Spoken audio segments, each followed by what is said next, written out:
Look, rent vesting's actually grown in popularity recent times. So it's a very little known concept. What I'm doing now is helping other people learn about it because it's very, very powerful.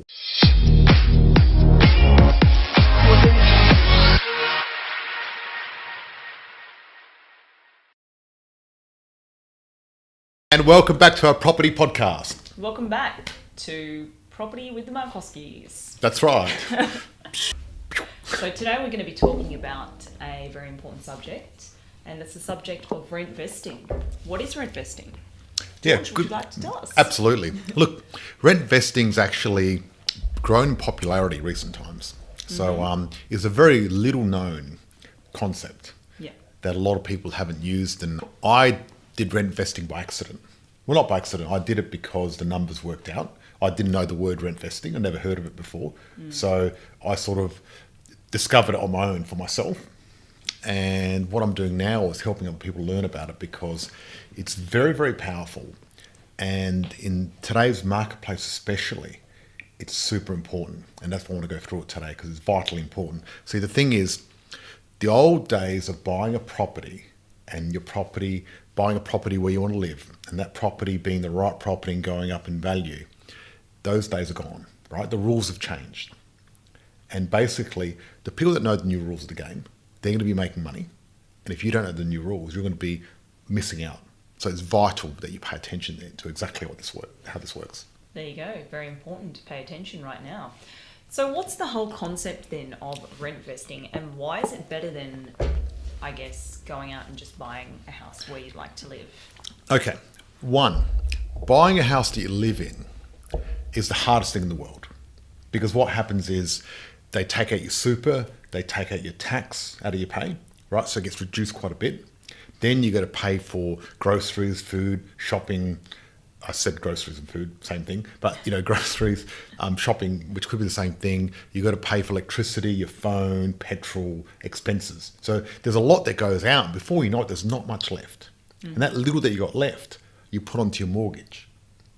Right. When you say they take it out, you talking okay. So the government takes out super. Yeah. The government takes out the tax. And then you got all the expenses of living. Yeah. Right. So by the end of it, you don't have much left because you're using post-tax dollars. Right. Okay. Right? And if you look at Robert Kiyosaki, who recently came to Melbourne, he was talking about the rich use pre-tax dollars, the poor use post-tax dollars. And it's a massive difference. And there's not many ways around it. So if you've got a 9-to-5 job, if you're on a PAYE, you're getting post-tax dollars. So your dollar value is shrinking. It shrunk every week in your pay packet. So you get this big chunk and only a little bit of ends up in your pocket. So it shrunk. So your purchasing power is low. But there is one very clever hack to get around it, and that's the beauty of it. And if you know this hack, this can serve you for the rest of your life and really make a massive difference in your life. Awesome. What is it? I hope you share it now. I'll be sharing this massive hack, so stay tuned. But what I want to do is first, I've explained that you own an occupier. If I use that word, you know what you need to do. Yep. Own an occupier. I'm doing an experiment at the moment. I'm not allowed to use a certain word called UM. And if I do it, I've got a rubber band here. And Christina's going to punish me. And I don't mind. I might tell her. Eyelash. Okay, yep. Just there. There we go. There you go. Make a wish. Make a wish. I'll make a wish for the Make-A-Wish Foundation. Hope they get more money. Anyway, so the concept of rent vesting, are you saying that you can use your pre-tax dollars to rent vest? that's the beauty of it. Very good question. So let me give you an example, right, of when I retired and what I did. So I had 10 properties. So when I first started investing, I didn't know what I was doing. Right. And I was stuffing around and I was negative gearing and doing all sorts of stuff that wasn't very useful because I was an uneducated investor without a tried and tested process. So what type of properties did you buy? Did you buy units, apartments? I was buying houses, but just not the right type of house in the right area and everything else like that. So what happened was I went on a journey and I discovered the 3 pillars: strategy, growth, cash flow. And they're the 3 things that you need in property. And without that, you're really just putting a blindfold on and hoping for the best. Now, don't know about you, but putting a blindfold on and hoping for the best when you're investing is really not a good strategy. Yeah, that's crazy. Who would do that? No. It'd be scary too. And the thing is, with people that want to buy a property and they think that's an investment, right? Your house is not an asset. Okay. Because it costs you money. But also, your house usually is a spork. Right, and what do you mean by spork? So if you go to those cheap Asian eateries, they give you this thing that's half a fork, half a spoon, right? And they're not very good at being a spoon or a fork. And that's a spork. So people say, oh, I'd like to buy a house to live in, but I also want it to go up in value. This is going to be my investment, right? So what they do is they think, okay, I can't afford to live where I want to live, but I don't want to invest where property price is going to go up because I don't want to live there. So they get a compromise. And when you compromise, then you're losing a bit of both. And because of that, it's not really a good vehicle. It's a bit like this. If you're eating a steak and you've got a knife and a spork, you're going to have a lot of work. It's going to be very hard work. Or if you're eating a soup with a spork, it's going to be hard work. And really, you're better off being smarter and not doing a spork and really being clear on what you want to do, because a spork is not a good investment. What about people who say, rent money is dead money? Because I'm familiar with the concept of rent vesting, so I know a little bit. Yeah, so rent money is dead money. That's a great question. Most people would. So when we say rent vesting, you're saying you rent where you want to live and you buy investment properties where there's going to be capital growth. Yeah, and so you can afford rent money is dead money. Buy a property where you want to live. That's actually completely wrong. Okay. So if you're renting and not investing at all, rent money is dead money, right? Okay, so you need to be investing while you're renting. Yes, so if you're renting and not doing anything... And not investing, then it is dead money. Totally dead money. Yeah. But if you're renting and investing, then actually you're a rent investor. And that's actually better than owning and investing a lot of times. Yeah. Actually, most times. That's the funny thing. So how did you become a rent investor? You said it was sort of by accident? Yeah, so what happened was...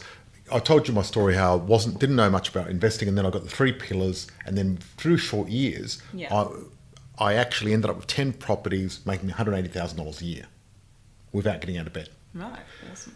Unfortunately, I was so busy working 2 businesses 7 days a week that I didn't realise. And I was working really hard, and the only thing keeping me afloat was actually my rental properties. Wow. And then I discovered one day, because I just had enough of the stress and everything else. And where were you renting at the time? Okay, I wasn't. I was owning. You owned a house? Yes. So you weren't rent investing? No, I wasn't rent investing, no. Oh, okay. Yeah, gotcha. So what happened was I quit everything and I sold my primary place of residence because that was actually tax-free. Right. Put that in an offset account. And then I wanted to live on the beach. Now, with 10 properties making $180,000 a year, at the time, interest rates were about 7-8%. So quite high. No, quite low. 7-8% compared to now. Compared to now, but 7-8% is not that high. I'm saying compared to what they are now. But I want to put it in context of the long term. It's not really that high. However, to buy a property in beach at the time, see, a lot of people don't know the property clock. But luckily, fortunately, I've learnt the property clock and I knew the cycle. So to live on the beach, it was cost to buy a house there was 1.8 million at the time in Adelaide, which sounds pretty cheap. Cheap compared to Sydney and Melbourne. Yes, however, it was on a downward spiral. And what do you mean by that? It was probably 3 o'clock the property clock. Which means? Which means it was going down in a declining market. Right. Which a lot of people wouldn't have realised. So property was dropping. Property was dropping, yes, on the beach. So what happened was, you don't want to invest in a property that's dropping, for one. So you really want to get your property clock right. 2, a $1.8 million house at 7 to 8%, that's 8%, that's going to cost around about $165,000 a year, right? Including council rates and everything else. So, including how much it costs to buy. So if you're making 180, you take 165 off, how much have you got left? Yeah, if you've got 180. You got 15,000 left. Now, what sort of lifestyle would me having 15,000 on the beach? You wouldn't be able to do anything. You wouldn't even be able to get a coffee once a week. No, that's like $300 a week. I'd be a pauper living on the beach. Yeah. If I bought my own house. Right. Right? So I'd be, have no lifestyle. Yeah. So Gotcha. why would you do that? That'd be stupid. But a lot of people try to do that and they struggle. Yeah. But what I did instead is I went to rent on the beach and I was paying $1,000 a week. And a lot of people say, wow, $1,000 a week is a lot of money. But not compared to But living. not compared to actually owning on the beach. So I was paying $1,000 a week. So out of that 180, I'd 130,000 left over without getting out of bed. Now, is that a good lifestyle? Living in the same... Absolutely. Yeah, so That's here I much am. better. Here I am living on the beach, having a beautiful views, everything else like that. If anything goes wrong in the house, my landlord takes care of it. I'm paying $50,000 a year, right? Yeah. Now he's subsidising my rent by $115,000, maybe $120,000 a year. So he's paying me $120,000 to live there. Awesome. So you know what I mean? So a lot of times it's actually better being the renter than the owner if you don't actually know what you're doing. So 2/3 of people that invest in property lose money. Well, the landlord there was one of those people. Right. So what happened is he actually made a lot of money. He was in the medical field and he was paying a lot of tax, but he wasn't educated when it comes to property investing. So he was subsidising my rent. So he brought that property on the beach as a rental property. Yes. Right. Which it was less than 3% return, Right. which is dismal. So you shouldn't be buying property for less than 3%. But if you're renting at 3%, that's awesome. So a lot of blue chip areas or desirable areas are actually very low and they're less than 3% return. We don't look at those sort of properties. We're not interested in those because at less than 3% return, there's not a lot of opportunity for it to grow. Right. But also, it costs you too much. Would you really want to spend $120,000 a year negative in a property? That's just crazy. Who could afford that? That's crazy. Just going back to what you said before, you've mentioned quite a few times now the property clock. I think there's probably a lot of people who aren't familiar with the concept or the term. Thank you. I'm gonna give a brief because today we're talking about rent investing, and I want to mix the worlds. So when you're buying or selling, you've got to be very clear about where we are in the property clock. There's sort of three parts that you look at because you look at the Markoski method. And you got strategy, you got growth, and you got cash flow. Well, the growth part is all about the property clock, the due diligence, and also the numbers. Right. The research and the due diligence. Okay. And you got to get the property clock, the research, and due diligence right before buying or selling. That's vitally important because that's very, very important. Now with the clock, 12 o'clock's the peak, 6 o'clock's the bottom, and then at 12 o'clock, property prices are right at the top. Like, for example, at the moment, Sydney's at 11 o'clock. You don't want to buy there. We don't want to buy at 6 either because you can't pick the bottom, and 6, it might keep going down. So what I do is I buy at 7. After there's been 4 quarters of growth in a row, there's a few indicators in the market that show the property clock at 7. Because the property clock goes on and on and on. So property goes up, then it goes, there's a dip, then it goes up again, has a dip, goes up again. So that dip you're referring to is a correction? Correction, yes. So what happens is once properties hit 12, there's a correction between properties going from 12 down to 6. Now the thing is, you see a clock, right? And you got 12 to 6, then 6 to 12, and it feels like the drop is going to be as big as the up, but it's not. So why wouldn't you buy at 6 o'clock then? Because you can't pick 6 very reliably, and 6 may go on for a while, the bottom, and you've got no growth, stagnating.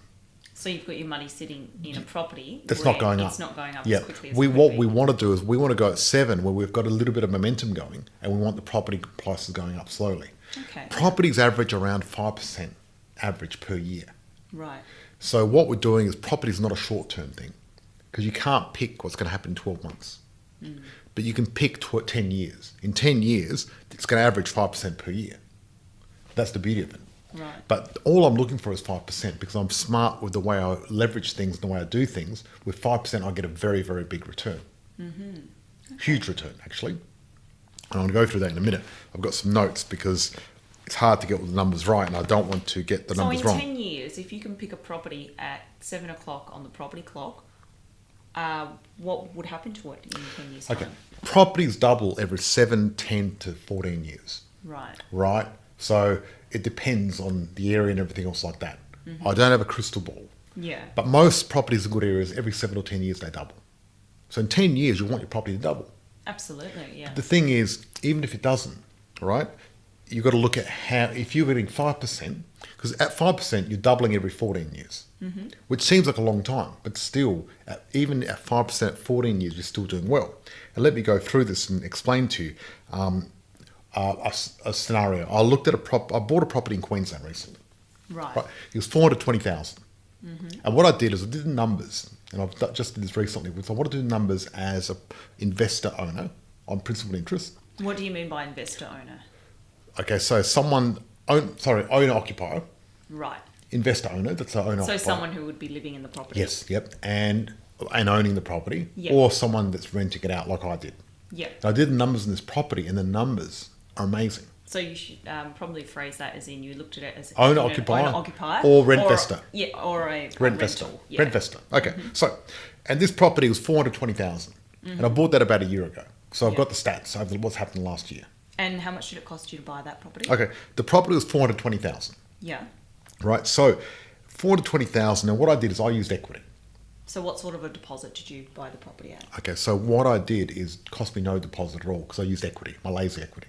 How much equity did you put in then? Around about 20% Right. of the property. Including stamp duty? No. I paid $15,000 cash. For Setup stamp costs. duty.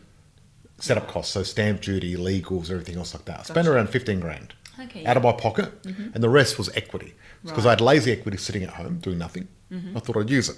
So what happened was, I invested 15,000, and it cost me around about $11 a week. Okay. Yeah.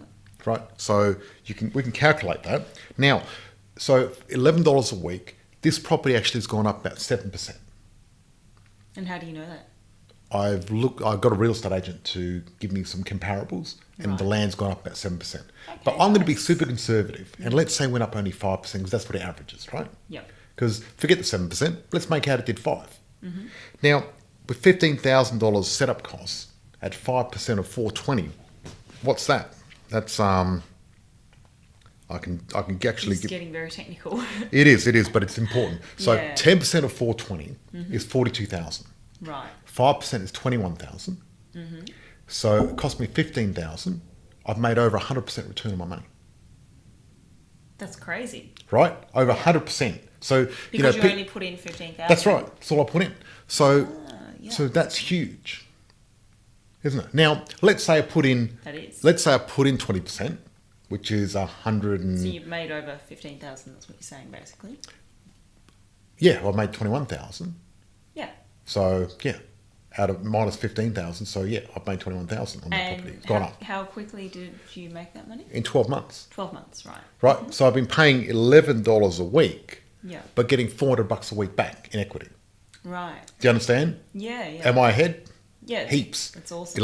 Every time I pay 11, I'm getting 400, Yeah. and that's at 5%. I actually did 7, so I did better. But look, we're going to be conservative, so that's pretty good, isn't it? That's awesome. Yes. Now, I calculated what it would cost as an owner occupier. Right. As an owner occupier, it was going to cost me around $600 a week. Wow. Plus, Compared to 11.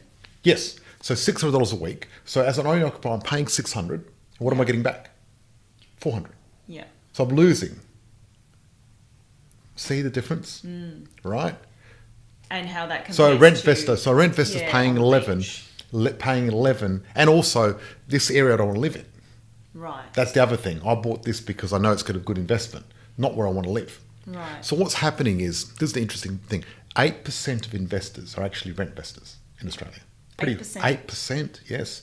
And it's very growing. It's actually the new thing now. Is that a lot? That's a 'Cause lot. What percentage of Australians actually are investors, property investors?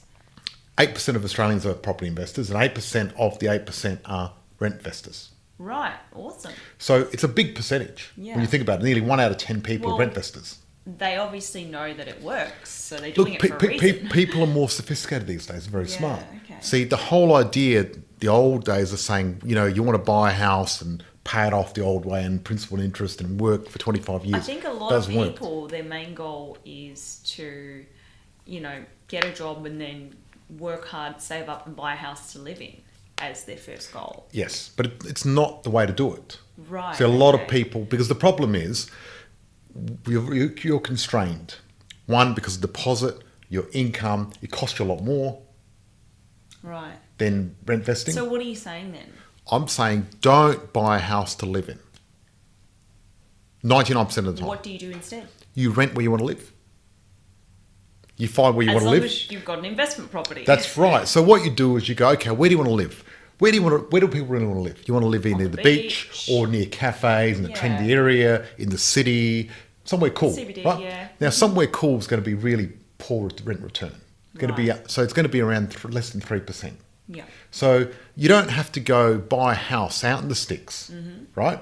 And then you've got to catch all this transport and go backwards and forwards to do your lifestyle, but like a lot of people do. Yeah. And then that property out in the sticks doesn't go up in value anyway, so you're losing money. Right. So instead what we do is we rent where we want to rent, so we've got the lifestyle we want today. And then what we do is find a proper investment property. And an investment property, it could be from $5 to $100, let's say, right? Still a lot cheaper than owning a place in an area you don't even want to live in. So a lot of people end up buying a house in an area they don't want to live in, just because true. they It's all can't they can afford. afford. Just because they can't afford to live where they want to live. That's just crazy. It's lunacy. There's one thing that's going to come up, particularly for everyone in Australia, because we've got certain government incentives when you do buy your first home, such as the first home owners grant. Now, I can't remember how much it is. I don't know. It's about 15K. But you A saw lot of people are going to say, hang on, I'm going to miss out on that if I don't buy a house to live in as my first property. yes, but the thing is, this house that I bought was going to cost me $600 a week, right? Which is the first homeowners grant the first year anyway, instead of 11. So it doesn't make a difference. So you'd make a lot more still. You're better off Still missing rent out on vesting. that? Yep, you're better off rent vesting because what we're doing instead, we're using so in an owner occupier, right? They've got one income, their salary. That's it. But as a rent investor, you've got your salary, you've got your tax money that you're getting back, and you've got your tenant's money. You've got 3 streams of income, multiple streams of income. What would you prefer to have?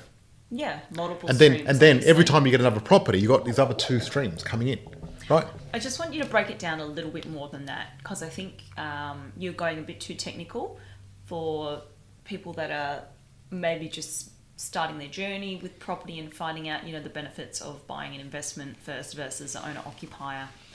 So going back to the first home owners grant, so that's about 15,000. I don't know what it is. Yeah, I let's don't, just say it is. It's probably, around that. We don't know specific numbers. So It's only once. The home owner grant, you get it once and that's it, right? Yeah, But yeah. with a rental property, you're getting your rent, your tax back year after year after year.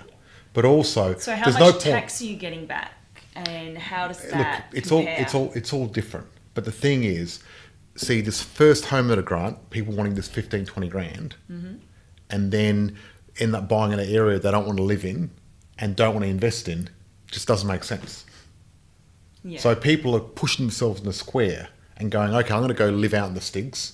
I'm going to buy a house that I don't want to live in. Right. And it's not a good investment property, but I'm going to do it because someone's offered me 15 grand, but I'm spending 420,000, right? That just doesn't make sense because 15 grand's nothing. So let's say, for example, 15,000 is a lot of Okay. money for a lot of people. Okay, let me give it this example. If I get a house for 400,000, right, and it doubles in 10 years, so it's 800, Yeah. and you get the same house, but you get a 15 grand incentive, and Yeah. it doubles 800. So I've spent 400, and you spent 385. Yeah. So you've made 415,000. I've made 400,000, but mine's cost me $11 a week, and it's much easier. And yours cost you $600 a week, and put a lot of effort in for the last 10 years. What do you think's a better deal? Yeah, paying the $11 Does the per week. extra 15,000 make a difference No, not at in the all? long run. So when you look at the size of houses and how they double, you don't look at the small picture. Look at the big picture. Right. So this is the 80-20 rule. What we need to do is we need to look at the things that make a massive difference, not small difference. Even if you paid 10,000, 20,000 too much for a property, in 10 years' time, it doesn't matter. See, people go, I want to try to save 5,000 here or 10,000 there. That's not important. What's important is having the right strategy, doing the right numbers, and making sure that you get the right structure in place. Yeah. Because, one person that's saving 20 grand here but spending $500 a week compared to someone that's spending $11 a week and not saving the 20 grand, who do you think is going to be ahead? Yeah, so the 15 doesn't really matter. The first home grown doesn't matter. When you put it into context and look at it over a 10-year period, how much more you'd be ahead with an investment property as your first property compared to buying an owner-occupier per se. Yeah, it's all about cash flow. You're right. That's the thing. There we go. Yeah. It's all about cash flow. So we talked about growth. Yeah. As part of the Markoski method. Then we're going to talk about cash flow. And cash flow is very, very important. And really, you know, when you've got a person that's got a salary, the owner-occupier, and you compare him to a person that's got a salary plus his tax coming back and also tenant's money, he's got 3 streams of income compared to 1. So you're getting all that extra help. So 3 streams of income is always better than 1 stream. You could, you know, have a couple that are paying for an owner-occupier though, so that's 2 streams of income. Yep, but that's it. But they could end up getting a house and have 5 streams of income, 4 streams, and then 2 houses and having 6 streams and keep going, you know what I mean? There you go, yeah. So, you know, at the moment I've got like 14 properties, so I've got like 28 streams of income coming in, you know what I mean? Yeah, wow. So So the more properties you've got, the more streams of income you have coming in. That's right, exactly. So it's all a matter of, you know, you got to be very smart the way you grow your portfolio, but you get your lazy equity, which is doing nothing, and use it to leverage and make more money. How do you get the right investment property to get those results? Okay, you really need a tried and tested method. And look, if you go out there and you're uneducated and you don't get the right help, it can be very, very risky. Right. I suggest don't do it. Yeah. I really suggest what you need to do when it comes to investing in property. These are the keys. 1, get educated. Really get educated. Know your stuff, because this is the most important thing. You spent 12 years at school and they taught you nothing about investing in property, right? No. Now, investing in property is probably one of the most important things you can know in your life. Absolutely. Like more important than anything else, because 90% of millionaires made it through investing in property. 98% of Australians retire broke. So with all those stats, and we're living longer now, all those stats, you really need to get ahead of the game.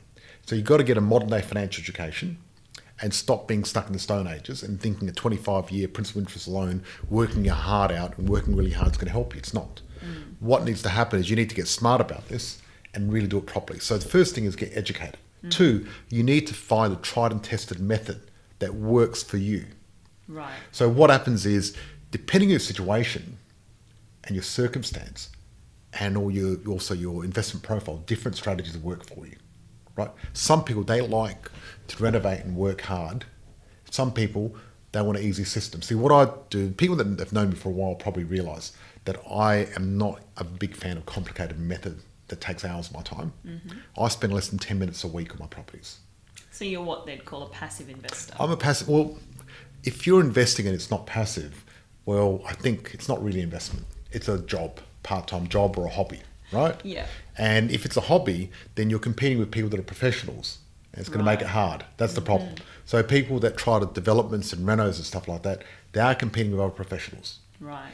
that are probably got more experience than you. So it's tough. You know what I mean? The way I do it, it's very easy. I like a simple, easy method that's hands-off, because that's a real investment. You know, look at Robert Kiyosaki, when he talks about the cash flow quadrant, that bottom quadrant, the I, is where money works for you, you don't work for money. And that's when you're an investor, just for those who haven't read Rich Dad, Poor Dad. Yes, so really our end goal is we want to become an investor, because what we're going to do is we want to get more lifestyle. And to get more lifestyle, what you need is you need more money, more freedom, more time, and more meaning in your life. And that's what it's all about. Because when you create more money and time, you're creating more meaning. And meaning is what it's all about. Because that allows you to do good things in the world, which is great. Yeah, awesome. You know what I mean? And, you know, me retiring and having more money and time has really been awesome, you know? I got to pay off my parents' home. We got to go overseas on a holiday together. I've done a lot of good things for charity, which I couldn't imagine myself doing when I was working, you know, 90 hours a week before. Wow. Crazy.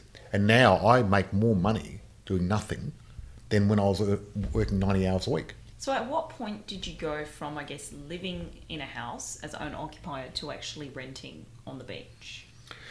Okay, well, what I did is I closed my business down, gave one of my businesses to my business partner, said, take that, sold my own occupier, so I could see the market was going down. So it was a good time. Right, yeah. And I got that money out, put in an offset account, which is great because I retired and having money in the offset account. See, a lot of people, they'd get the money and pay off their houses. But that's not smart either. Because by paying off your house, then you've got to reapply for a loan and muck around. Instead, I got all this money to put in an offset account, and therefore I had more control over my life. Right. I had that big chunk of cash sitting there so I could do whatever I wanted to. So what did I do? I rented on the beach, bought a convertible Porsche, travelled overseas, had a lot of fun, spent a lot of money. Did that free up a lot of your cash flow so you could buy more investment properties? At the time, I wasn't keen on doing that because I was in retirement mode. Right. So I didn't realise I was going to go back to work or do anything. So I didn't buy any more properties, no. I could have. Yeah. But at the time, most properties were around 6 o'clock. So it wasn't the best time anyway. It was a part of the dip. Right. You know what I mean? So really, at the end of the day, there was no reason to buy more properties. I had a lot of income because I don't buy property for the sake of property. Property is just a vehicle. Right, so I'm not Monopoly Man where I want to have as many houses as I can. All I want to do is have enough houses to give me the lifestyle and money that I want. That's all. And how It's all many about is lifestyle. that? How many houses do you need? Everyone's different. So everyone's got a different idea of what their ideal lifestyle What is. would give you a comfortable, I guess, retirement? Okay, well, I had 10 properties and I was getting 180,000 a year. For me, that was comfortable. Right. Right, that was great.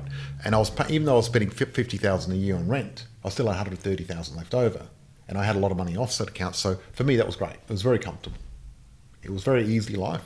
I didn't have to do anything, and I was having a lot of good time. It was great. Yeah, But nice. also, I had a lot of spare funds to do what I wanted to do with. Right, so there was a lot of money there. I had plenty of cash. I was cashed up, had plenty of money coming in. Life was easy. Right, so there you go. And then obviously things changed when I became an owner-occupier. And why did you become an owner-occupier if it's so good to be a rent investor? Yeah, okay. So there's some negatives to being a rent investor. But to start with, rent investor's really the only way to go, right? So remember we talked about that equation with 10 properties, and if I got a house, then I'd end up with 15 grand a year left Yes. over. Now, 15 grand a year is not enough. Correct? Yes. Yes. But at the end of the day, what's good about owning your own home? One, you don't have real estate inspections. You can do what you like. You can modify the property. And I guess for some people, they like that. And there's nothing wrong with that. It's good. But only do it when you've got enough investment properties that can cover it. Gotcha. So I knew all I needed to do was I had enough money to get a house and it cost me nothing, Yeah. but I still needed to earn an income. So I decided to go back to work and get back into doing something passionate. When I met Tim Ferriss, he said, look, if you love it, the world needs it, you're paid for it and you're great at it, that's your purpose. And I suppose my purpose is teach people how to invest in property. And now I'm teaching people to invest in property. I've gotten back into investment. I can't help it. I love it. I love investing in property. Properties is my passion. On the weekend we're looking at properties for fun. So I love it. So I bought a property because I wanted to have it exactly the way I wanted it to. Right. Right. But also because you had been a rent investor for so many years and had enough of a property portfolio giving you that income, That's you right. could then afford to buy That's a house on the right. beach. So yes. Now that house on the beach is not an investment Obviously, because you're living in it. because I live in it, but Yeah. the return would be very poor. Yes. It hasn't made a lot of capital growth Right. or anything. But I don't mind spending all the extra money because I can afford it. I've got enough investment properties now. Gotcha. So all I'm doing now is getting more investment properties to give me that extra income, which I have now. Yeah. And so you've got 10 properties covering my beach house. And then this year I'm getting another 4 or 5 properties. So I'll end up with another 10 just for lifestyle. Yeah, nice. And that way it's balanced out. So what would you say, I guess, to those people who sort of have more or less of an old school mentality and think, finish high school, go to university, get a job, work hard, save up a deposit, buy a house to live in, and then work really hard to pay off the mortgage? What would you say is better for them to do? Look, every individual's different, right? So this is the general idea of sharing my knowledge. And the fact of it is, I haven't got ESP, so I can't go into people's minds and work out exactly what's going on. Because different situations are different. But as a general rule, It's much better to rent where you want to live and invest where you're going to get good returns. And how long should you rent for then? Depending on your goals. 10 years? Look, I think what you need to do is you need to be really clear on your goals. You need to Right. reevaluate your goals once a year. That's what we do with our members. You know what I mean? Mm-hmm. And like for example, we've got one couple, and I love it when people graduate our program. We've got one couple now, Graham and Anne, and they have got 10 properties, Mm-hmm. and they're ready to retire. Right? Because for them, 10's enough. Yeah. It's great. And what we're going to do now is doing a final few tweaks, which might take 6 or 12 months to really maximize their return. And I need to find out exactly how much income they want to get and is it enough, everything else like that. But I'd imagine they're ready to go. Some people, let's say a house is $400,000, and at 5%, what's that, 20,000, right? So that's 20,000 income on a $400,000 house. Right. So 5 properties, 100 grand.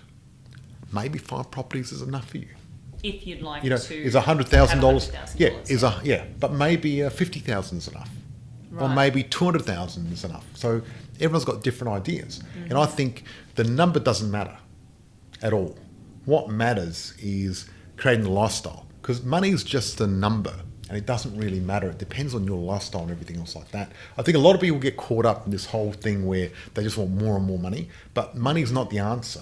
Some people might be thinking right now, hang on a second, so I can just pick what sort of an income I want and then sort of work towards that through investing in property. Yes. Some people might go, wow, I want $1 million. How many investment properties would I need to be on $1 million? A shit ton of investment properties, right? And if But you want to, also, is that possible? look, I don't know, depending on your income, because Yeah. look, you're constrained by your age, Yeah. your income, and your capabilities. Right. Is $1 million possible? Some people, yes. Some people, no. Right. So yeah. So different. It really depends on how much tax you're paying, your salary, your situation. Right. Some things aren't possible, and it's good to be clear on what's not possible, and it's good to be realistic. You know what I mean? So I really think for your goals, you want to have high goals, what you want. There's nothing wrong with that. I think it's very important, but I don't think being unrealistic is really helpful. You know, what are No. smart goals? Yeah. They're specific, they're measurable, attainable, realistic, and timed. Yeah. Right. So they need to be timed. So sure, you might have the capacity to get to, $1 million worth of passive income, but it might take you 100 years.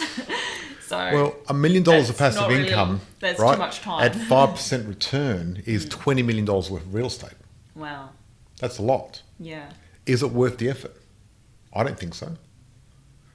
Really. I think I'd rather just make 250, 300,000. It's easier. And I think it's enough for me. But other people, they might want more, and that's fine. Right. You know what I mean? Everyone's got different goals, and I'm not here to judge or whatever. You know what I mean? Some people, they're happy with 50, other people are happy with 200. And I think at the end of the day, real estate's probably the best vehicle to get there. And rent vesting is a smart way of getting there. Am I saying don't own occupy? No. You just need to get enough investment properties to cover the owner occupier if that's what you want. Or, you can just rent vest for longer. It's up to you. Right. I rent vested for a while. I'm happy now that I've got an owner occupier. How many years were you a rent investor for? Look, I don't remember now, but quite a while. Over 10 years? No, probably about 5 years. 5 years. Okay. Yeah. Totally. Yeah. And that enabled you to get ahead enough by investing in the areas that gave you the right return. Yes, that's right, exactly. And that gave me enough time to get to the stage where I could buy a property. Right. Interesting. You know what I mean? And that was good. You know what I mean? It was a good exercise, and I didn't even know it was called rent vesting. I just looked at the numbers. I looked at the numbers, and Yeah. the numbers just made sense for me, And I'm really glad I did it, because if I'd bought a property then, and this is the funny thing, so I bought a property just up the road from this house that I was renting. Wow. Well, I can walk there. You know where the house Yeah, is. I've yeah. shown it to you. Now, that was years later, and for less money and a better property, because the market was stuck on that cycle. So once I saw the property market hit 7 in that area, that's when I decided to buy there. Because that's another thing. How do you choose when to turn from a rent investor to an owner occupier? Well, part of the puzzle is regarding how much money you're getting off your rental properties. But the other part of the puzzle is you've got to look at the area and keep an eye on it. And you don't want to buy after it's hit 7 o'clock. How do you know though? Well, remember how we talk about growth in our Markoski method? Those 3 areas. Yes. So you got to be really proficient. Have someone help you with the property clock, demand supply ratio, research, and the due diligence part. You need to have those numbers. Right. And what I did is I just kept my eye on the market, and when the numbers started changing, I could see what was happening. So in that area, there was no growth for 10 years. Wow. Nothing at all. Right? And that's because the blue chip suburbs are very unusual. They're not like areas that you invest in. Right. They can be slow to grow because they're so expensive already compared to the rest of the market. Yeah, that makes sense. Where the mid-range 3 or 4 bedroom homes, they're more consistent when it comes to growth. Right?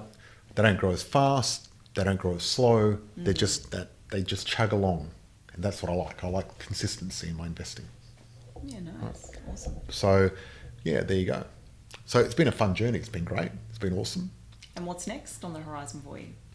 Well, what's next? You sound like you've done everything. No. Look, there's always new and exciting opportunities, and I guess next on the horizon is what I really want to do is help 500 people in Australia become property millionaires. And what I mean by property millionaire is not millionaire, but them having the lifestyle that they want without having to go to work, and that's the key. Because if I can create that, then I can create more time, more freedom, more money, and more meaning for these people, which they're going to create more meaning and time and money for everyone else around them. It's great. Yeah, nice. See, I really believe that, the lifestyle that you want, the family you want, the health that you want, everything that you want is just another investment property away. I really think having investment property is the key in this modern society and where we're going now to having that freedom and having that lifestyle that all of us want. We all want that freedom and lifestyle, and this is the first time in history that everyone's got the opportunity to do it. Every single person, if you work hard enough and not just hard enough, smarter, if you work smarter. And the thing is, investing is not easy. Anything good is not easy, and it's not a short-term thing. And that's, I refuse to pander to the rich quick mentality. And people think they can buy property and sell it in a year and make money. That's just ridiculous. You know what I mean? Because when you buy a property, you got establishment costs. When you sell, you got selling costs, agency fees. Yeah. So really, at the end of the day, what you got to do is when you're investing in property, one, you got to recoup your costs, and then you got to get that growth. That's why it's long term.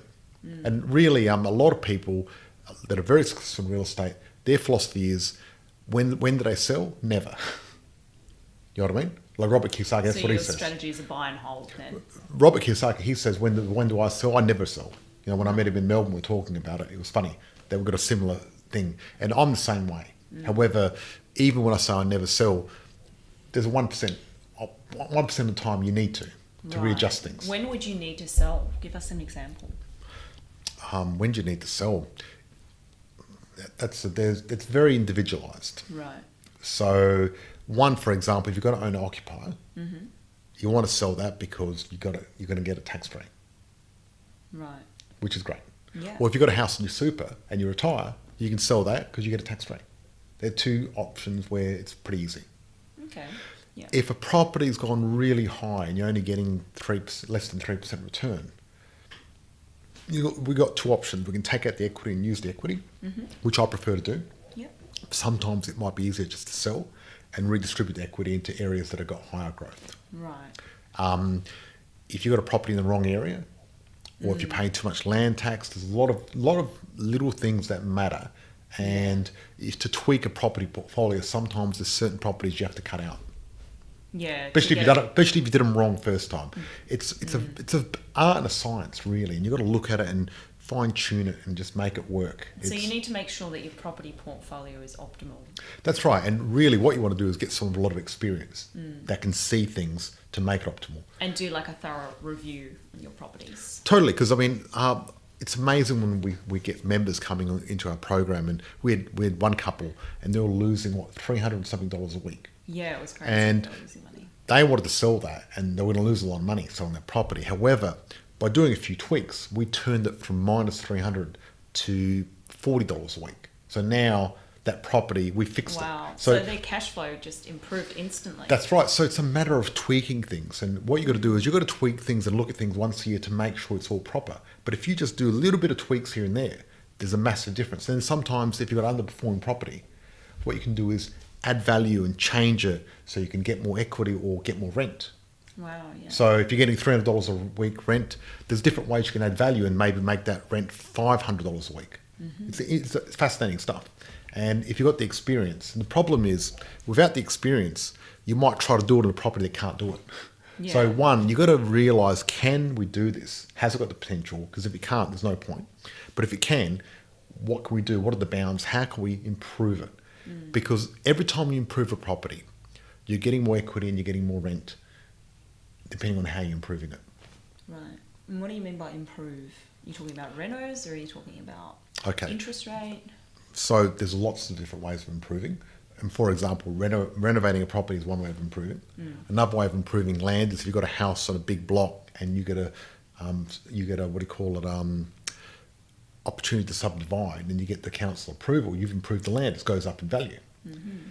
If you can turn a property into Airbnb, if it's the right product, you've suddenly improved the land because it goes up in value as you're getting more rent. So there's lots of different tweaks, right? And that will take a hot part.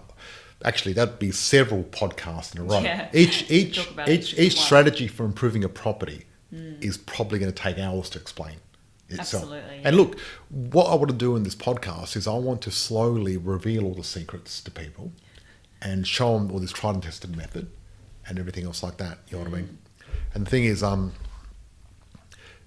for people that are watching this podcast, when you're ready and you're interested in finding out more, we have got a free book available. Okay, yeah.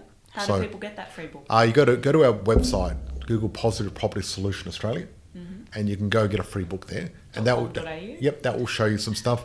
We also got other resources. We've got our free group in Facebook, the Positive Property Club. Really great group to learn more.